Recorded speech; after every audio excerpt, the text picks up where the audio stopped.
Hello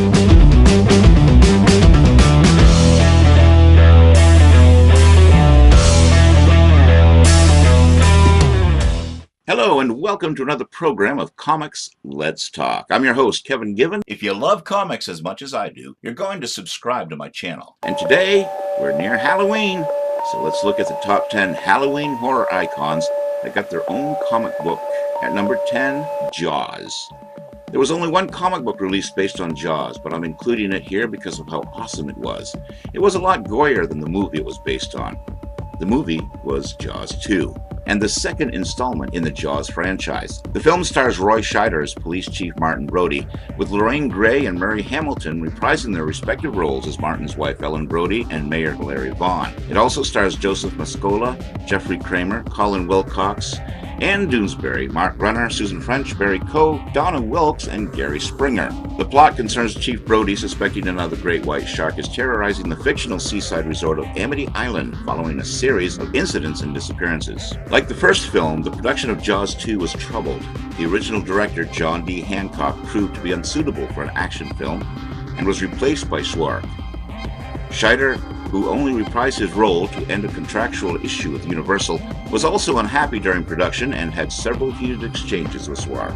Jaws 2 was briefly the highest-grossing sequel in history until Rocky II was released in 1979. The film's tagline, "Just when you thought it was safe to go back in the water," has become one of the most famous in film history and has been parodied and homaged several times. Although Jaws 2 received mixed reviews, it is generally considered to be the best of the three Jaws sequels.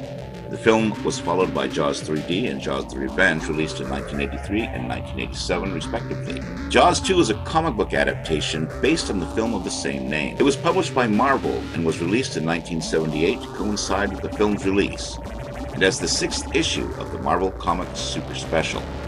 It was written by Rick Marshall and drawn by Gene Colan and Tom Palmer in Marvel Super Special number 6. At number 9, we come to Jigsaw from the Saw franchise. And just like Jaws 2, there is only one comic book based on the Saw franchise. Published by IDW Comics, the comic book is a prequel to Saw, as well as the entire series. It delves into the origins of the tortured John Kramer and his sinister alter ego Jigsaw. Also, it fleshes out Jigsaw's past and motivations and answers some unexplained questions from the first film, such as how he knew all his victims and how a dying old man could concoct such elaborate traps. Written by Chris Oprisky, art by Renato Guedes.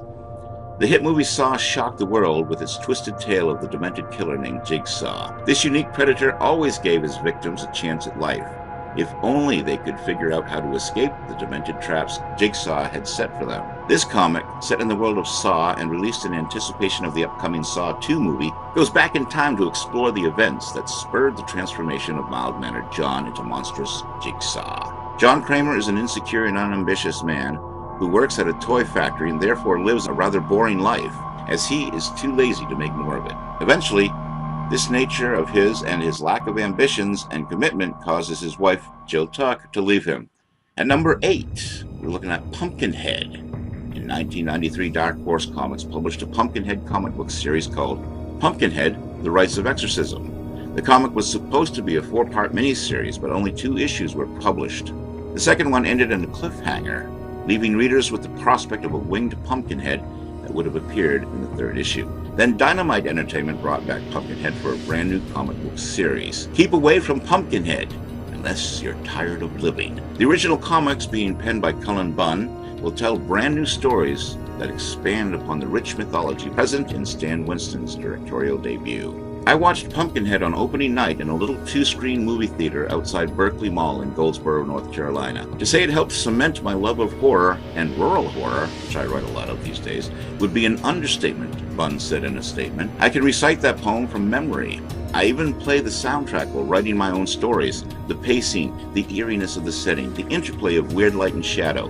These are all elements I hope to capture in the comic. As a longtime fan of horror, I hold this movie in high regard, and I couldn't be more thrilled to be contributing to the backwoods mythos of Haggis and Drunk Wallace and the Demon of Vengeance himself. The art is by Blackie Shepard, covers by Kelly Jones. For each of man's evils, a special demon exists. For 30 years, the Demon of Vengeance has been still.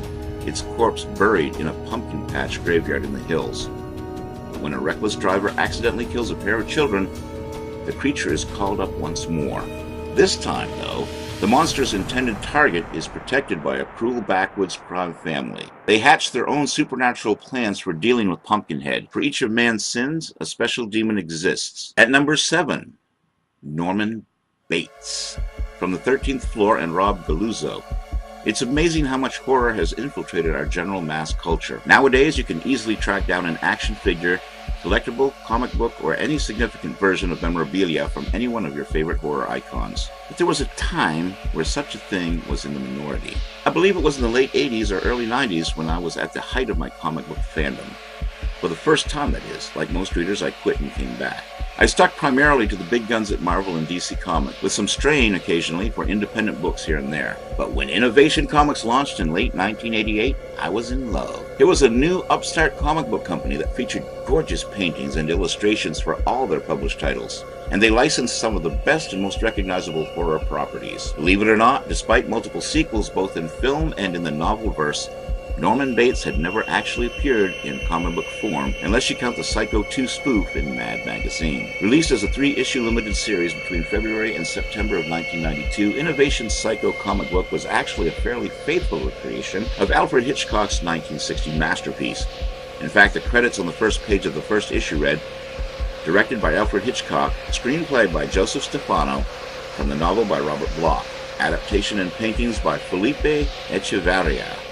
Beating Gus Van Sant's shot-for-shot remake by about 6 years, the comic book version pretty much retold the movie version of Psycho, shot-for-shot in the order that it unfolded.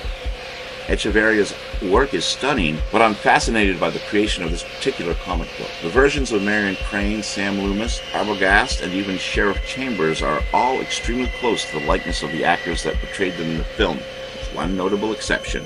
Norman Bates looks nothing like Anthony Perkins. When I began pre-production on the Psycho Legacy documentary, I had briefly been in touch with artist Felipe Echevarria about potentially shooting an interview with him. We also spoke regarding an article I wrote on Icons of Fright about this comic series, about which he emailed me and answered my Norman Bates-related query. According to the artist, he had begun adapting the Psycho movie into comic book form and had ensured that the likenesses for all the characters were accurate to their on-screen counterparts, including Anthony Perkins' version of Norman Bates. Somewhere midway through the project, word came back from Perkins' representation that he no longer wanted to be associated with that character and made him a household name, and that they would not grant permission to Innovation Comics or its artists to use his likeness. While I don't doubt that's exactly what happened, I often wonder if the request ever made to Perkins himself. I recall a story once told to me by my friend and mentor, the great Tony Timponi, from Fangoria magazine, where he had inquired with Perkins' representation about coming to a Fango-inspired Horror Hall of Fame Awards ceremony. They had told Timponi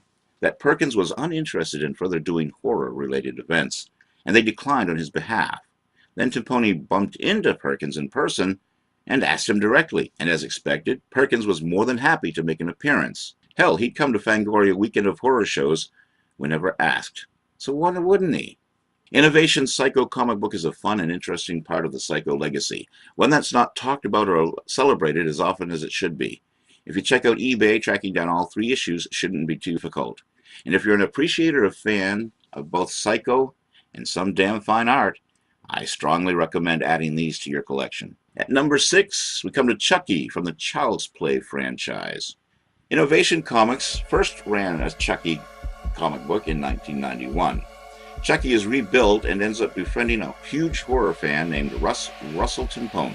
Russ calls his friends over, including Wendy, who studies black magic and might be able to help. After a warning from Dr. Death, Chucky's mentor in voodoo, Chucky decides he would rather kill his newfound friends, leaving Russ alive by the end to frame him for the murders. A parapsychologist recruits Chucky's survivor, Mike Norris, to help him in his quest to help Karen and expose the truth about Chucky. Chucky, however, has his own plans to kill off all the loose ends, and that includes Karen and Mike. Mike has been murdered by Chucky in cold blood, and Karen is framed for the murder of one of her doctors. Mike's partner, Jack, tracks down Karen and her doctor. They have a final showdown with Chucky in a warehouse where Karen finally finishes him off once and for all. Or does she? When Chucky comes across a toy store, he is confronted by an angry mob of good toys, who decide he needs to die for all his prior misdeeds. Chucky ends up in Hollywood and is trying to find a way out of the theme park. After his usual murdering rampage, he meets his end to an animatronic swordfish that pops up out of the water. Then we come to Devil's Due Publishing. He's back, straight from the Child's Play films and now slashing a bloody swath through comics. Chucky is here. When Chucky sets his sights on people from his past, you know the blood will flow. Collect the intense and oddly funny miniseries featuring your favorite demon-possessed psycho doll. Devil's Due Publishing, 2007. When Chucky sets his sight on a grown-up Andy Barclay, the first person to ever encounter the murderous doll, you know that the blood is going to flow. More madness with everyone's favorite murderous doll. Chucky's quest for blood has taken him to Detective Mike Norris and is now leading him to an adult Andy Barclay. But this time, Andy's got some secrets of his own that may prove deadly to Chucky. Will the tables get turned? The slaughter continues. As Chucky dissects Andy's life bit by bit, his defenses get weaker with every moment. Can Andy resist becoming Chucky's new vessel? And through it all, what side is Doc John, the voodoo priest, on? To Chucky, murder is fun. Revenge is rewarding. Tearing apart someone's life in the most horrific way possible. There's nothing better. In this issue, Jade learns firsthand what it means to have Chucky's attention directed at you. The result? The highest body count yet. Also, Hack Slash vs. Chucky. Classic Hack's rival, Laura Locks, has used the heart of Damballa to switch into Vlad's body. Cassie and Vlad, in Laura's body, have to team up with the infamous killer doll Chucky in order to stop Laura, even though they know Chucky could turn on them at any time. At number 5, we come to Pinhead from the Hellraiser series. Pinhead first appears in Clive Barker's novella The Hellbound Heart from 1986, in which he only appears in the story's beginning and is portrayed as a sexually ambiguous follower of the engineer. Its voice, unlike that of its companion, was light and breathy, the voice of an excited girl. Every inch of its head had been tattooed with an intricate grid, and at every intersection of the horizontal and vertical axis, a jeweled pin driven through to the bone. Its tongue was similarly decorated from the Hellbound Heart. The character appears in various Hellraiser comics and received his own comic miniseries entitled Pinhead, published by Marvel Comics' Epic Comics imprint. In the comic book series, Pinhead is depicted as the latest incarnation of the Cenobite spirit Zyp-Totec, an entity derived from Aztec mythology. In the harrowing storyline, Pinhead is revealed to have been romantically involved with a Cenobite named Markova, who was killed by the disciples of Mortimer, the sister and rival of Leviathan. In the Pinhead martial law crossover series, it is revealed that Pinhead's human incarnation, Captain Spencer, took part in the Battle of the Somme. Suffering from shell shock, Spencer is invalided out of the army after hammering nails into his own skull. In his introduction to Newman's collection, The Original Dr. Shade and Other Stories, Neil Gaiman claims that Kim Newman was the original inspiration for Pinhead. In 2011, Barker began writing a series of Hellraiser comics for Boom, taking place sometime after the events of Hell on Earth. Pinhead is reunited in Hell with his Cenobite entourage from the first 2 films, including Chatterer, the female, and Butterball, where he comes to mourn the futility of his own existence. Deciding that he wants to permanently return to his human form and seek spiritual salvation, he begins sending anonymous clues to Christy Cotton as the locations of artifacts that summon Cenobites so she can destroy them. After Christy locates and opens the box, Pinhead and his fellow Cenobites appear to her. But rather than kill her, Pinhead instead betrays his fellow Cenobites, and he and Christy kill them together. As of the September 2011 issue, it is unclear whether Pinhead is attempting to coerce Christy into taking his place as the leader of the Cenobites, or whether his plans to return to a human form involve romantic interests towards her. He also appears in the Scarlet Gospels, in which he confronts Harry D'Amour. In 1998, Clive Barker stated that the novel marks the death of Pinhead and hopes that it will be definitive. One of the things I'm trying to do in the story with D'Amour and Pinhead is, I actually want to kind of make Pinhead feel effed. I want people to make fools of him as he breathes his last, and with no hope of resurrection. No sequels. I swear the way he's going, I have plotted this, the way he's going is so total, is so complete, the most optimistic film producer in Hollywood could never dream of resurrecting him. So I'm going to off him, and I want the audience to say, good. The Scarlet Gospels revealed Pinhead as a hell priest, a religious authority figure in hell. The plot in the novel established hell as being a mixture of medieval Europe, ancient Greece, and the hell priest as being a powerful figure in the community, ruling over hell in the absence of Lucifer, who abandoned Hell shortly after his fall from grace. Having secured all known sources of magic on Earth over a lengthy period of time, the Hell Priest reveals to Harry D'Amour that he has been secretly killing off his rivals in Hell to assume complete control over the realm. He also kidnaps Harry's friend Norma and uses her as a hostage to visit a forbidden section of Hell where Lucifer is said to reside. The Hell's Priest goal is to meet Satan and hopefully gain enlightenment from this encounter. The number 4 character that got its own comic book is Leatherface, from the popularity of the Texas Chainsaw Massacre film series, and of its main character led to the publication of several comic books based on the franchise. In 1991, North Star Comics released a miniseries titled Leatherface, a loose adaptation of Leatherface, the Texas Chainsaw Massacre 3 that ran for 4 issues. In 1995, Topps Comics released Jason vs. Leatherface, a 3-issue miniseries that had Jason Voorhees of Friday the 13th fame moving in with Leatherface and his cannibalistic family. After the success of the 2003 remake of the Texas Chainsaw Massacre, New Line Cinema set up a House of Horror licensing division, which licensed the Texas Chainsaw Massacre franchise to Avatar Press for use in the new comic book stories, the first of which appeared in 2005. In 2006, Avatar Press lost the license to the DC Comics imprint Wildstorm, which subsequently published new stories based on the franchise.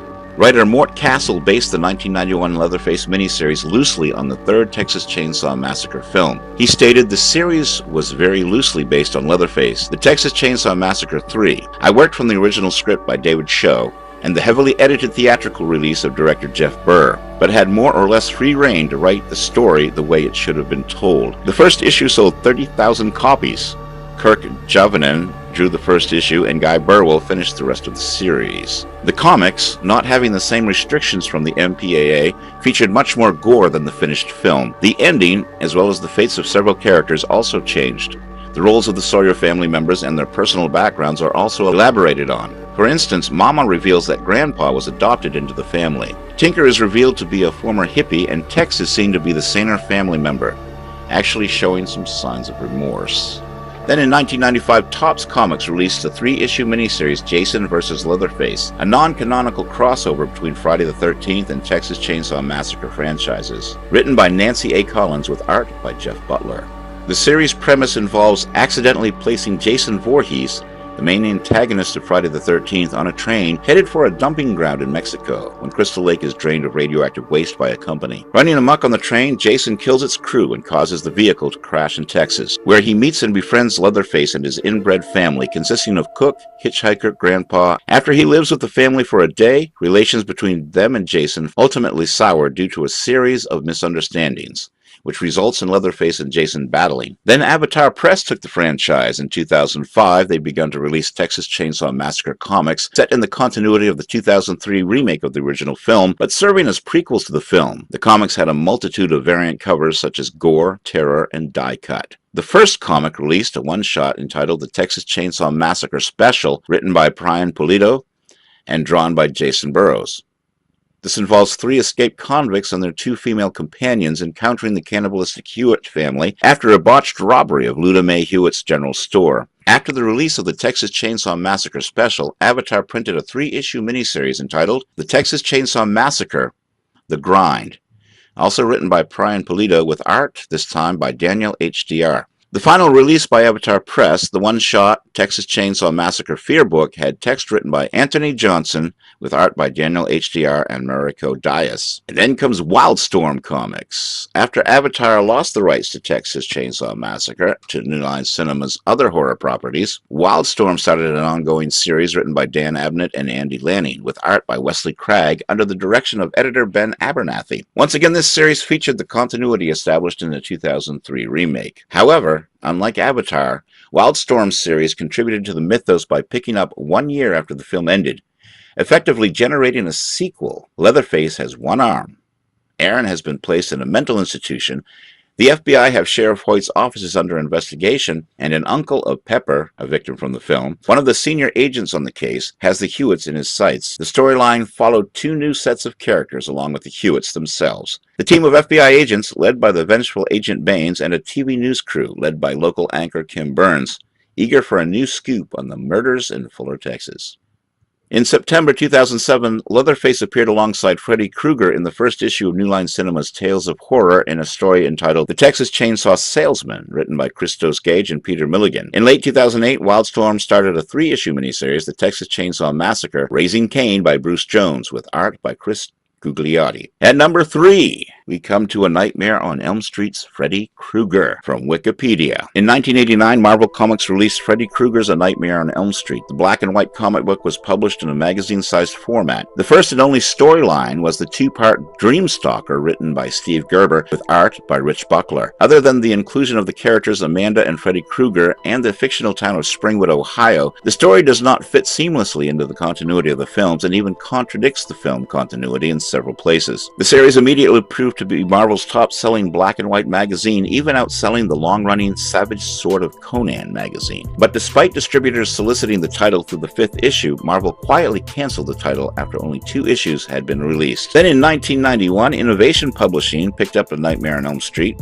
license and published 3 series based on the franchise, before the company filed for bankruptcy in 1992. All 3 series were written by Andy Mangels. The first series was a 6-issue Nightmare on Elm Street, which featured a collection of protagonists from the first 5 films, including Nancy Thompson, Neil Gordon, and Alice Johnson. The first 2 issues of the series featured Nancy's return as a spirit in The Beautiful Dream. The events of the next 4 issues take place in the time period between The Nightmare on Elm Street Part 5, The Dream Child, and Freddy's Dead, the final Nightmare films. The second series, Freddy's Dead, the Final Nightmare, was an adaptation of the film of the same name. The 3 issues were also collected and published as a trade paperback. The last series to be published by Innovation was A Nightmare on Elm Street, The Beginning. The 3-issue miniseries served as a direct sequel to Freddy's Dead, the Final Nightmare, as Maggie Burroughs continues to have nightmares about her father, Freddy Krueger, following the events of the film. Only the first 2 issues of the series were released before Innovation's declaration of bankruptcy, leaving the 3rd issue unpublished and the story incomplete. Mangels had made the original script for issue number 3 available on his website.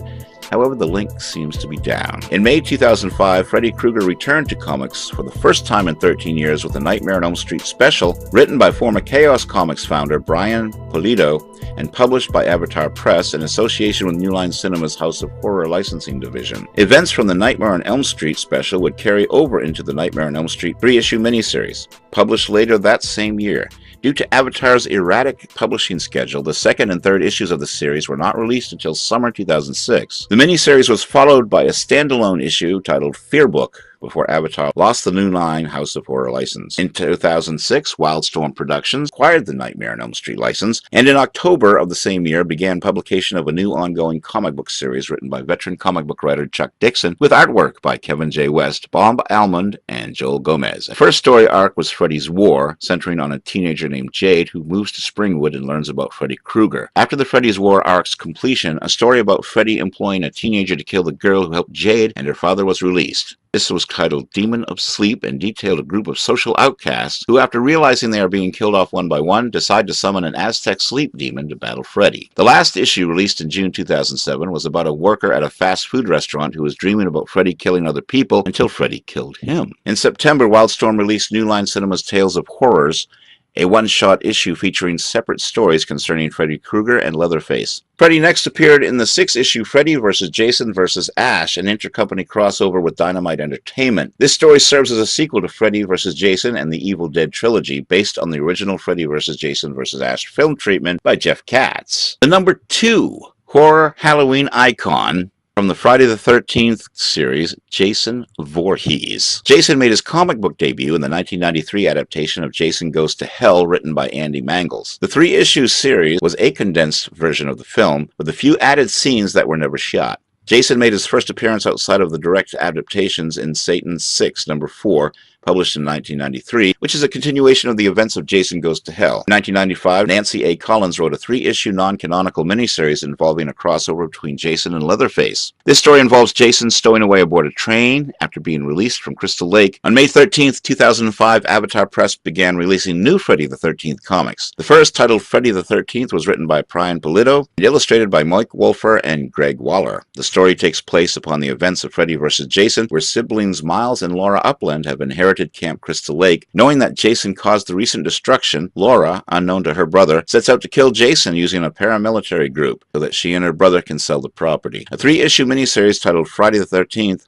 Bloodbath was released in September 2005, written by Brian Pulido and illustrated by Mike Wolfer and Andrew Dahlhaus. The story involves a group of teenagers who come from Camp Tomorrow, a camp that sits on Crystal Lake, for work and a party-filled weekend. Brian Pulido returned for a third time in October 2005 to write Jason X, picking up after the events of the Jason X film. Uber Jason is now on Earth 2, where a biological engineer, Kristen, attempts to subdue Jason in hopes that she can use his regenerative tissue to save her own life and the lives of those she loves. In February 2006, Avatar published Friday the 13th, Jason vs. Jason X.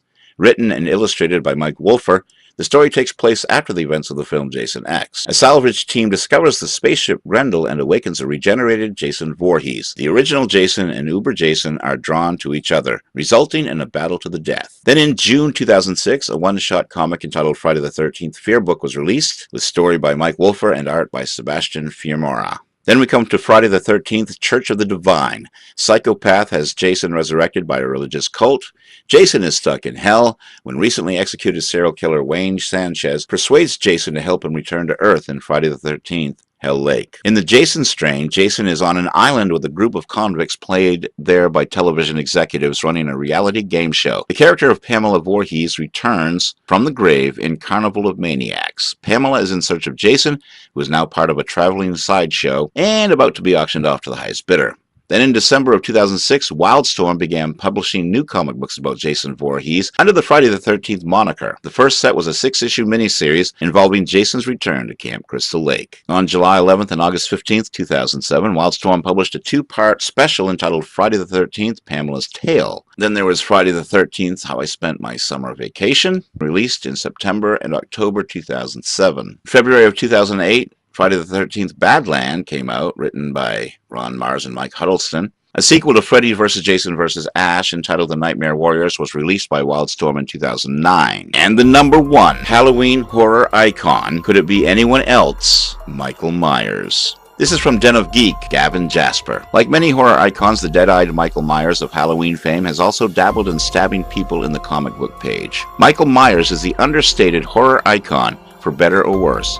He's the architect of the whole slasher genre, and while John Carpenter's Halloween is an undisputed classic, he doesn't stand out as much as his fellow supernatural murderers. He's the less exciting Jason Voorhees, even if he came first, and he had his crap figured out by the first movie as opposed to Jason's 3. I guess Michael stands out less because he was never part of anything excessively dumb. Oh yeah, he had a bunch of lesser sequels that culminated in being beat up by Busta Rhymes, and then there's that Halloween 3 fiasco, but he never fell into the pop culture trap of other 80s and 90s boogeymen. He didn't show up on Arsenio Hall's show or appear in a Fat Boys music video, for starters. By the time we did get a silly Michael Myers moment, it was his goofy cameo in Rob Zombie's Haunted World of El Superbeasto in 2009, merely a month or so after the last actual Halloween movie. Since Michael was rarely as outlandish as his cinematic brethren, it made sense that it took him so long to finally make his way into comic books. Freddy showed up in the late 80s, while Jason showed up in the early 90s, and Michael arrived in the year 2000. By this point, Halloween H2O had already come and gone, so the movie series was nearly dead already. Released by Chaos Comics, Halloween #1 was written by Phil Nutman and Daniel Ferrens, with art by David Brewer. It follows Tommy Doyle, the boy confronted by Myers in the first movie, who later went on to beat him down with a pipe years later in Halloween: The Curse of Michael Myers. In other words, our hero in this story is Paul Rudd.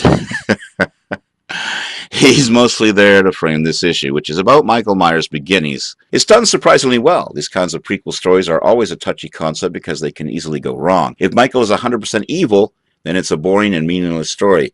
If he's created from his environment, you run the risk of humanizing him too much and making him look less of a threat. Here, Nutman and Ferrens blur the line and ask the question, could Loomis have saved him? Months later, we get Halloween 2, The Blackest Eyes, with Phil Nutman and Mickey Yablans writing and Jerry Beck drawing. It picks up where the previous story left off, with Tommy deciding to end Michael Myers once and for all. This story isn't so hot for the most part, partially because they spend a lot of time going into the whole cult backstory. The stuff about curses and druids always weighed down the Halloween franchise in the eyes of many.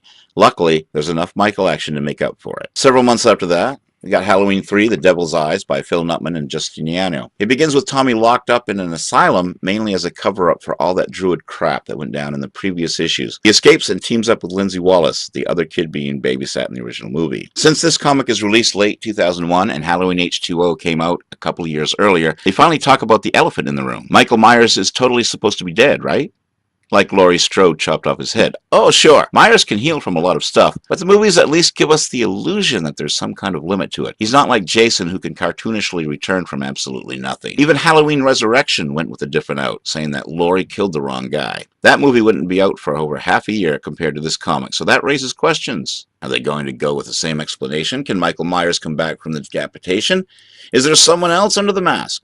Hell, is it that Blair kid somehow? It's a strong finale to the Chaos Comics trilogy, though it does get a laugh out of me for Nutman just crossing his arms and going, yeah, I know, this doesn't fit into the movie, screw it. Though it turns out there's a reason for that. Daniel Farrens, writer of Halloween The Curse of Michael Myers, was at one point asked to pitch a follow-up to the Halloween H2O movie. The studio didn't go with his pitch, and instead he just told Phil Nutman about his ideas, and there we go. After the Chaos Comics stuff, there was only one voice of Halloween comics. Stefan Hutchinson wrote about all of Michael Myers' exploits from 2003 to the end of 2008 for a Halloween convention. He made Halloween One Good Scare, featuring muddy art by Peter Fielding. It's a good one-shot, all things considered. It follows the never-before-mentioned son of Dr. Sam Loomis, who followed his father's footsteps and works at the sanitarium. In 2006, Hutchinson teamed up with Marcus Smith for the one-shot Halloween Autopsies, released by Paranormal Pictures. It tells the story of Carter, a young photographer obsessed with images that show the truth, because his father was a projectionist who died while Carter was watching Night of the Living Dead. I don't really get it either. Short version, he's obsessed with photos of Michael's victims. In 2008, Hutchinson would do a handful of Halloween comics for Devil's Due Publishing. The main one is a 4-issue miniseries called Halloween Night Dance, featuring art by Tim Seeley. Rather than bringing in characters from the various movies, it starts anew with a fresh set of characters. The best I can compare it to is the 6-issue Friday the 13th comic Wildstorm released. It feels refreshing because it takes its time. The one-shots and two-parters speed through everything a bit too much at times. Here we actually get to know our victims, and the tension is allowed to build. Our protagonist is Lisa, a teenager who was locked in a cellar by Michael, along with a little boy named Daniel. She was babysitting at that time. They were freed by a search party days later. Although Lisa doesn't get to see Daniel anymore, he still sends her crude cartoon drawings every day. Things take a dark turn when these drawings become disturbing, like showing Lisa naked and covered in blood. Next is Halloween 30 Years of Terror, a double-sized one-shot featuring 5 short stories. They mostly feel a bit half-baked. The final Halloween comic is Halloween, The First Death of Laurie Strode, with art by Jeff Zornow. The 3-issue miniseries is supposed to be the link between the end of Halloween 2 and Laurie's status quo of Halloween H2O, with Loomis faking a car accident and allowing Michael to believe she's dead. It's a pretty weak comic all in all, although I love the quick shout-out to Halloween 3. One thing I've noticed about reading all the Freddy and Jason comics is that the writers are too into the villains to the point that the protagonists aren't allowed to survive. People survive the movies all the time, but in comics they have to die, violently, to tie up these imaginary loose ends. The difference is Freddy and Jason eat crap all the time. Even in these comics where they always win, they're overpowered, so they're allowed to get knocked down because it's only temporary. So yeah, Halloween comics have their moments, but they usually try to play it safe too much. Sure, the curse stuff from the middle movies fell on its face, but at least they were trying something creative. Mix it up, man. I will say this. Despite the comics taking place after the events of Halloween Resurrection, Michael still never, at any point, chooses to seek out a rematch against Buster Rhymes. Hutchinson's Michael Myers is truly a smart guy. He knows when he's been beat. And that was our look at the top 10 Halloween horror icons that got their own comic books, either original stories or adaptations of their movies. If you love comics as much as I do, you're going to subscribe to my channel. Subscribe, subscribe, subscribe! And that was our show for today. I hope you had a good time. This is Kevin Given, reminding you to tune in next time, subscribe to my channel, check out the Patreon site, and keep reading those comics.